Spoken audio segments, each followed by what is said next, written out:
told your friend you're not okay.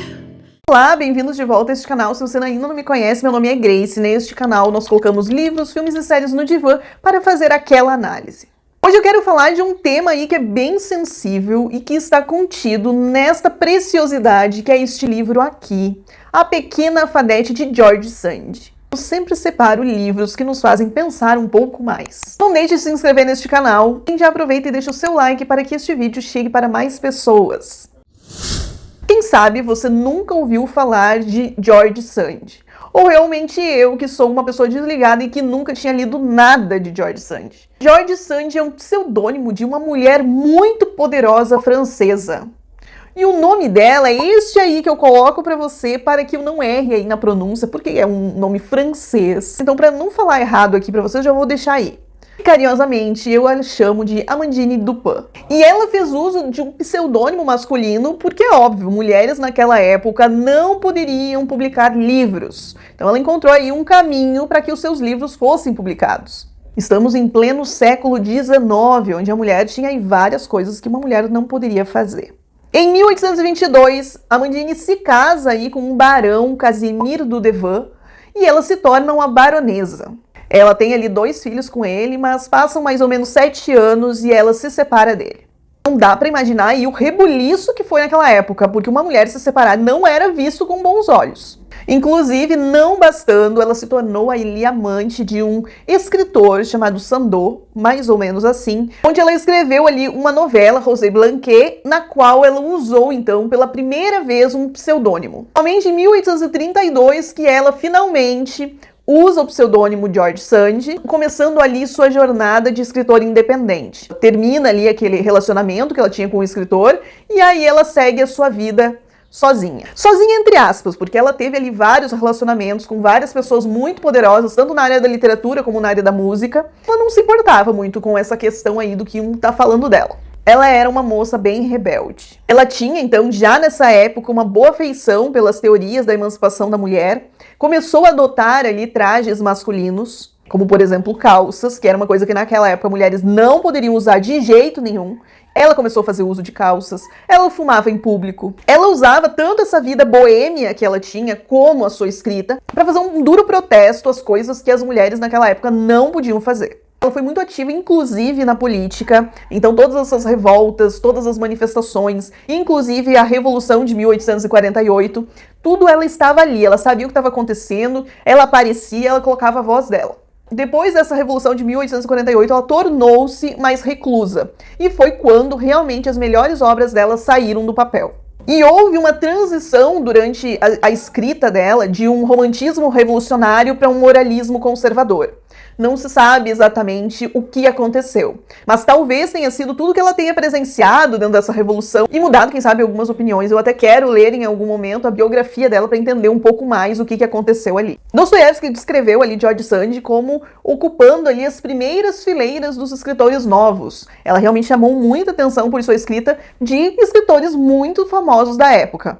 Fato é que ela conseguiu finalmente ocupar ali um lugar muito importante entre os romancistas do século XIX. Afinal, ela escreveu mais de 90 romances, além de peças de teatro, contos, artigos e muito mais. Eu li em algum lugar que, inclusive, Tolstói e Dostoiévski teriam muitas vezes usado alguns romances dela como influência. Não sei se isso realmente é assim, mas sei que muitos escritores dessa época usavam sim os romances dela como inspiração. Essa mulher foi um terremoto ali na sociedade daquela época, naquela sociedade conservadora, puritana, que usava a mulher como mero objeto decorativo do lar. Ela não queria atender esses padrões que eram impostos. Ela realmente queria viver como ela queria viver, fazer aquilo que ela queria fazer. Ela não queria ser limitada por convenções sociais. Então, com esse histórico todo, é de imaginar que George Sand não escreveria mais do mesmo. E nós vamos ver ali muita coisa diferente nas obras dela. Pequena Fadete, inclusive, falando dessa edição, é uma edição maravilhosa do Clube de Literatura Clássica que eu amo, bilíngue.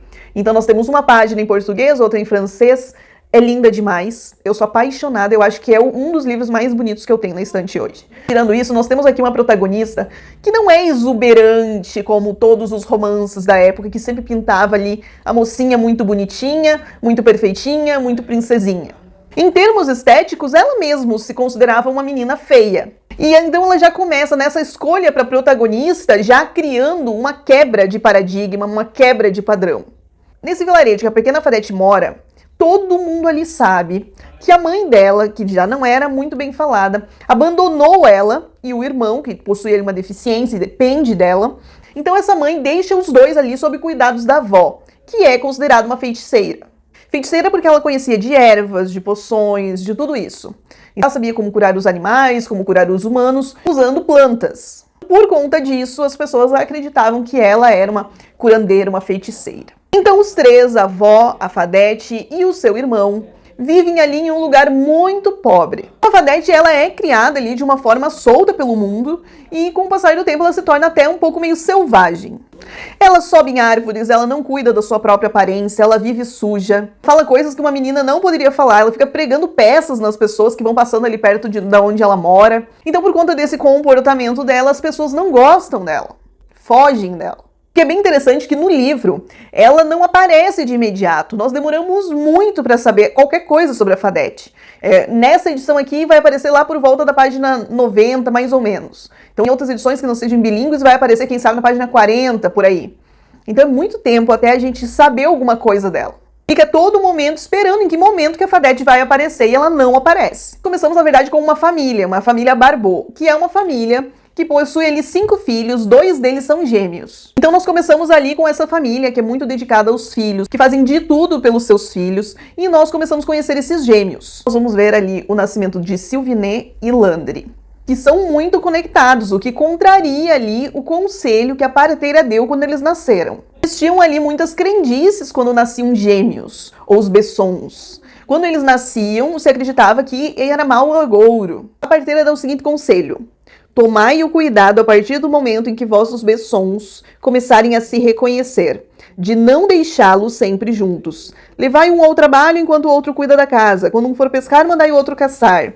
Então ele fala aqui para deixar sempre eles meio afastados, não deixar eles tão juntos. Porque o que realmente acontece é que eles se tornam ali quase uma pessoa só. Quanto mais o tempo vai passando, mais cúmplices eles se tornam e até mesmo dependentes um do outro. Era aquela coisa de um começar uma frase, o outro terminar, eles gostavam das mesmas coisas, da mesma roupa, dos mesmos lugares, tinham os mesmos amigos, era tudo junto. Isso te causa até um mal-estar, um incômodo, porque eles eram muito iguais em tudo. Até que algo acontece e acaba atrapalhando esse equilíbrio dos dois, que é quando Landry começa a se aproximar de Fadete, que Sylvinet odiava essa menina. Ele detestava ela, ele vivia aprontando com ela. E a pergunta que fica é como Landry poderia se afeiçoar de alguém como Fadete? Era algo inconcebível, já que existiam ali no vilarejo moças muito bonitas, moças muito educadas, requintadas, e ele se afeiçoou logo de Fadete. E eu acho que é aqui que George Sand cria a maior discussão de todas deste livro. Nos mostra uma pessoa que é deixada de lado por uma sociedade que valoriza só o exterior. Fadete, ao perceber que não se encaixa ali nos requisitos ou no padrão de tudo aquilo que é considerado belo, ela opta por esse comportamento como forma ali de se defender de algum tipo de rejeição. Ela sempre vai adotar ali uma postura que vai repelir o outro, que o outro se aproxime dela. E Landry é a primeira pessoa que nota Fadete, que olha além do que os olhos podem ver.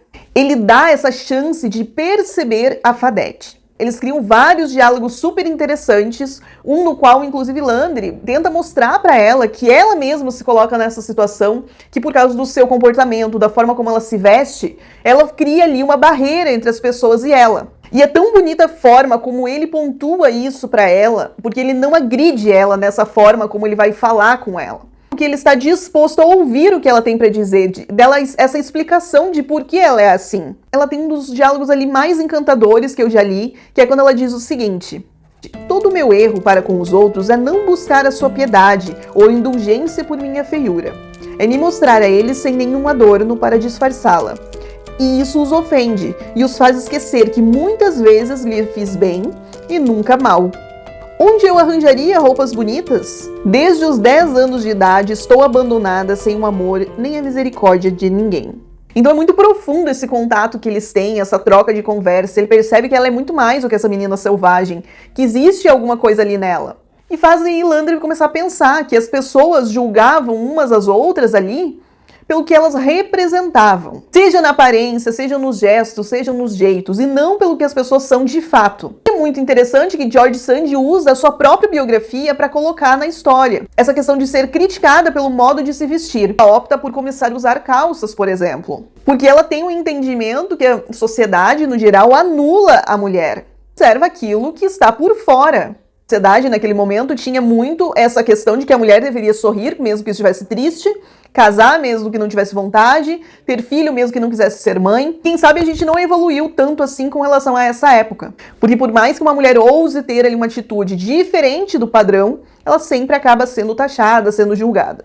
Porque a sociedade menospreza aquilo que a pessoa tem, onde os olhos não podem ver, e valoriza e superestima aquilo que os olhos podem atingir. Dentro do padrão, sempre é o estético que vai somar. O grande conflito dentro da história é porque Sylvinette não concorda com o irmão, não vê com bons olhos essa atitude dele. Essa divergência dos dois de opinião, que os dois deixam de andar pela primeira vez lado a lado. Já não são mais os mesmos de antes. Sequilandre vai ali contra a manada. E toda vez que alguém vai contra a manada, toda vez que alguém expressa uma opinião diferente da maioria, essa pessoa sofrerá consequências. Porque essa história de respeitar a opinião alheia, ela só vale se a sua opinião for igual a de todo mundo. Se ela for diferente, já não vale.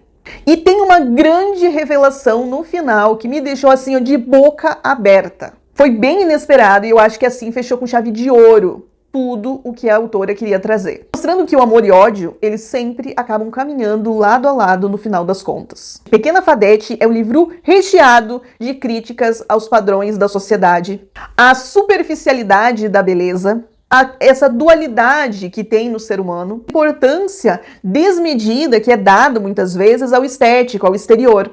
Ao fato de que muitas vezes nós tentamos a todo custo atingir esse padrão, nos encaixar dentro desses requisitos ali para ser bem aceito em um grupo ou dentro de uma sociedade. Nem que para isso nós tenhamos que nos destituir de quem somos para atender isso que está sendo imposto. Eu li já faz muito tempo esse livro, eu continuo refletindo sobre isso. É aquele livro que você vai ler e ele vai ficar falando com você. Porque você pensa realmente nisso, você pensa no que a Fadete traz ali pra você, no que você aprende com ela, no que você entende que muitas pessoas, muitas vezes, são deixadas de lado, são inferiorizadas por sua aparência ou por qualquer outra questão, sendo que é o que menos deveria importar em uma relação humana. Tenho certeza que é aquele livro assim que muda um pouquinho de você depois que você lê. Eu recomendo muito a leitura. Eu vou achar uma edição na Amazon e vou deixar na descrição. Se você quiser ler este livro, não esqueça de comprar com o meu link, que você ajuda este canal. E o que você achou dessa discussão? É um papo muito interessante. E não estou querendo polemizar o negócio. Não tem problema nenhum a pessoa ser bonita, a pessoa se cuidar. O problema é nós entender que isso dá algum tipo de valor à pessoa que possui. Espero que você tenha gostado aí dessa discussão sobre este livro e espero vocês no próximo vídeo.